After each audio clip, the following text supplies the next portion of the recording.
Howdy folks, and welcome back to World of Tanks with the mighty Jingles, and I've been playing a couple of games in the IS-2. It's part of the Berlin Trio gift package. If you're on the EU server, part of the Berlin Quartet gift package. If you're on the North American server, they have one extra vehicle available, the ISU-122, which is not yet available on the EU server, but will be as part of a separate promotion at a future date. I have to admit, when I did my original Berlin Trio preview video, the IS-2 was the one that I got least excited about, because it's just an IS-2.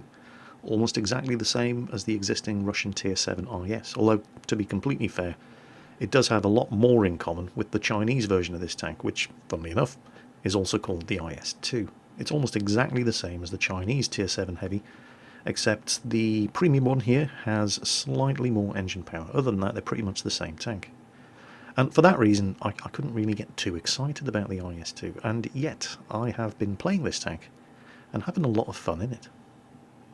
Another thing that came as a bit of a surprise when I actually went out and bought these tanks for myself was that, the crews of these tanks aren't like the crews of other premium tanks that you may have bought in the in-game tech tree or in the World of Tanks gift shop, because well, normally you buy a premium tank and they come with a 50% trash crew, and the first thing you do is you get rid of the crew, and in the case of the IS-2 here, for example, you put one of your other Russian heavy tank crews in it anytime you want to play, because that's what people do with premium tanks. Well, that's not the case with the Berlin Trio.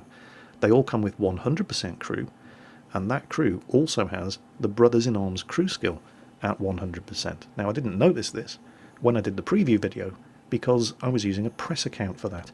And when you play with a Wargaming press account, your crews are at 100% and they have every crew skill in the game. So the fact that they also had Brothers-in-Arms totally slipped under my radar. You would have thought that the fact that when you buy these tanks, the crews all come with one of the best crew skills in the game at 100% would be something that they would think of mentioning. You know? It seems fairly important, but nobody at Wargaming told me that this was the case when I was testing the tanks out. And when you go to buy the tanks on the World of Tanks gift shop, it doesn't mention it anywhere. I feel that they're missing out on a rather important marketing point with regards to the sales of these tanks here, but hey, what do I know? I don't work in marketing. I'm just some scrub gamer. So anyway, the IS-2, part of the Berlin Trio package, I've been playing it, and I've been having fun in it. Although my first game that I played in this thing could have gone horribly, horribly wrong. And this is it, my very first game in the IS-2 Berlin. Unfortunately, I was a little bit too keen to have a go in this tank, because I forgot to do something fairly important before I hit the battle button. The matchmaking, pretty good. It's a Tier 7 heavy tank. I'm top tier, it's a Tier 7 match here on Erlenberg. But have a look at the bottom of the screen. That's the default ammunition loadout. Far too much high explosive, and nowhere near enough armor piercing. I also have no consumables. No first aid kit. No repair kit, no fire extinguisher. I haven't fitted the tank with any equipment, so there's no gun rammer, there's no ventilation, there's no gun laying drive, none of that good stuff.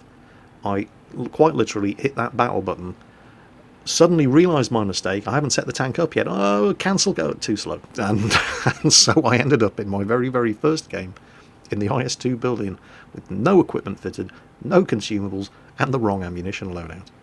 But hey, what's the worst that can happen? So here it is.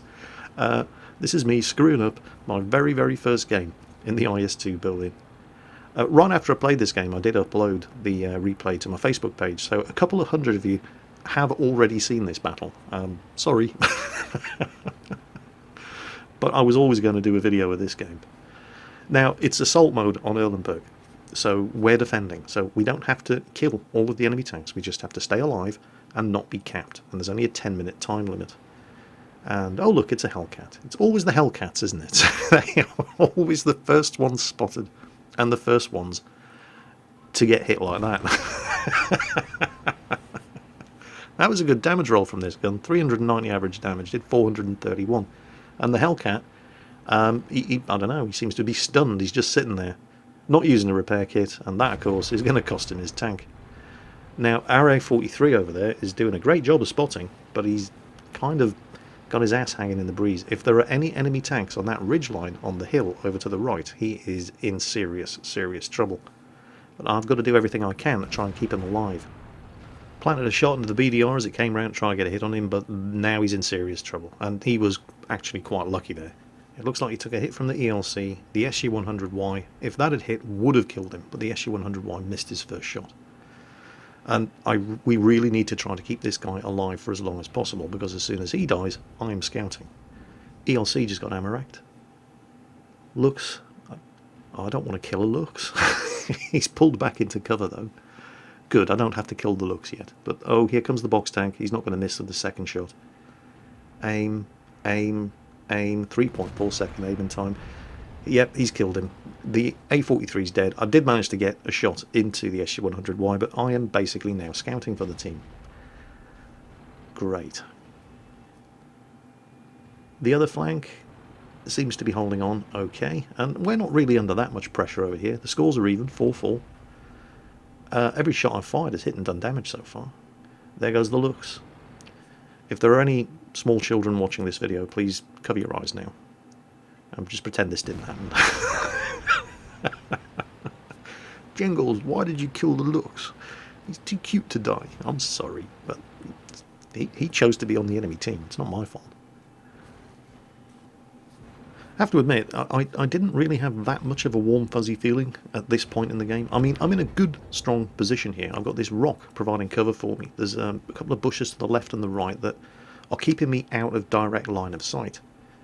But there's not an awful lot of backup here. I've got a 3001H with me, and I was looking at the map at that Cromwell right behind us, thinking, what good is he doing over there? But he's actually not doing too badly. He's managed to secure a couple of kills. It appears that he's... Oh, hello. Hello. It's the BDR again. Gonna back up. Gonna back up. Gonna aim. Gonna aim. Gonna kill him. Move forward. Get into cover. That box tank is still up there. I've lost the 3001H. And the Cromwell, he's actually not in a bad spot there. He's obviously sitting just at the extreme limit of his render range. And picking off targets as they become available. But now I've lost the 3001H, and there are a hell of a lot more enemy tanks in front of me than we have over here. You can see that M6 moving up behind us, and watch this. Just watch this shot. That's over 540 meters away. All I can see is his commander's hatch. Yeah, that's 0.46 Russian accuracy for you.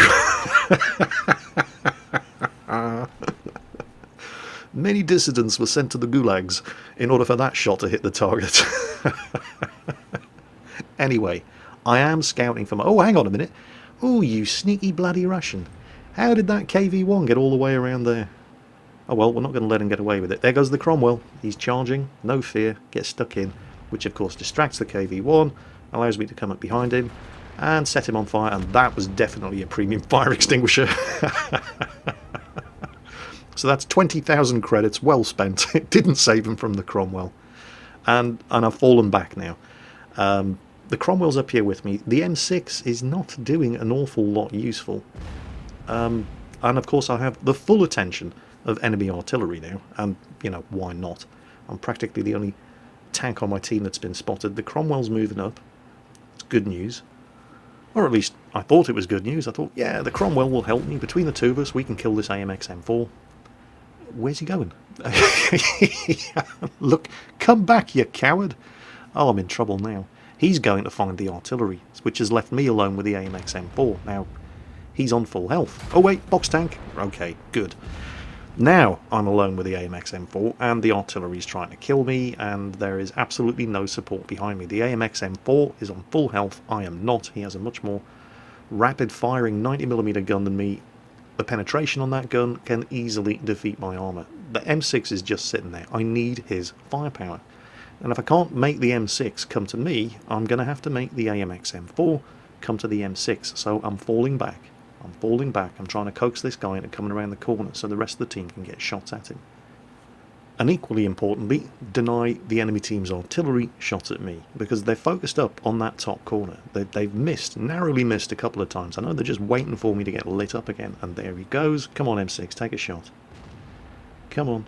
Bingo. That looks like a hit from the M6's 90mm gun.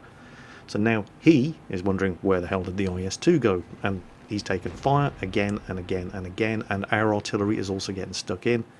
Unfortunately, this is where the terrible gun depression... Oh, he's seen me coming. And he gets a hit in.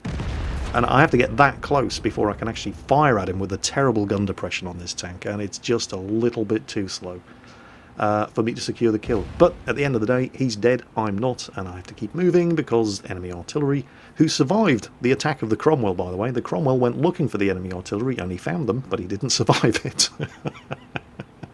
Death by shotgun. And I figure I'm probably clear by now. I will have broken contact. So I'm going artillery hunting. You know, now that there isn't an SG-100Y and an AMX M4 threatening the flank, now I'm going artillery hunting. You know, regarding that Cromwell, it's quite ironic actually, because he is statistically the best player on our team. And I will often speak up in defence of XVM, not because of the predicted chance of winning that it gives you at the start of the game. No, I still think that's garbage. But the fact that it allows you to see who on your team is a decent player and who you can therefore rely on to back you up when you've got your back up against the wall. And yeah, that's okay. I'm up against an AMX M4 and an SG-100Y, but it's alright. I've got a Cromwell with me. Where's he gone? he's abandoned me, you bastard. Damn you, XVM. Why you do this to me? Having said that, though, you know, I don't want to sound too critical, because it's entirely possible that he did indirectly save my life by distracting the enemy artillery and forcing them to defend themselves when they should have been killing me. So it's entirely possible that I only survived this game because of the actions of the Cromwell driver. And he did kill 4 tanks, so that's 4 less guns shooting at me. And, oh great, yeah, the artillery didn't hang around waiting for me to arrive. They've already hightailed it, and there's only one left. And he is all the way over the other side of the map. He's not even inside my render range. So that was pretty much it for my very, very first game in the IS-2 here on Erlenberg, with no equipment and no consumables fitted and the completely wrong ammunition loadout. Wasn't too bad at all. Go on, boys, get him. There we go. That one's a win. I have to admit, I was quite surprised when I saw the results. Not so much the credits and experience. I was expecting that. I knew that I'd done 3,000 damage. Got the high caliber award, but only the second class mastery badge. Now, I wasn't expecting ace tanker out of it, but I expected at least first class, which does suggest that a lot of people are playing the IS-2 and doing very, very well in it indeed. If 3,000 damage in this thing, in the very first game I played in it, is only good enough for a second class mastery badge. Certainly not complaining, of course. It was a decent result. Top of the team on damage done, top of the team on experience earned, got the high caliber award. Not quite 3,000 damage, 2,861, almost 3 times the damage of the next highest scoring player on the team. I like the IS-2, which is no real surprise. I like the Chinese IS-2, and it's pretty much the same tank. I like the Russian IS, which is also pretty much the same tank. The fact that you can get this IS-2 from the premium shop with a 100% crew, with 100% brothers in arms skill, is a major incentive, and something that obviously I completely missed when I was doing the preview of the 3 tanks in the Berlin trio, and something that you really think Wargaming would be making a hell of a lot more noise about. But what do I know? I don't work in the marketing department. I'm just a scrub gamer. Hope you enjoyed the video, folks. As always, take care, and I'll catch you next time.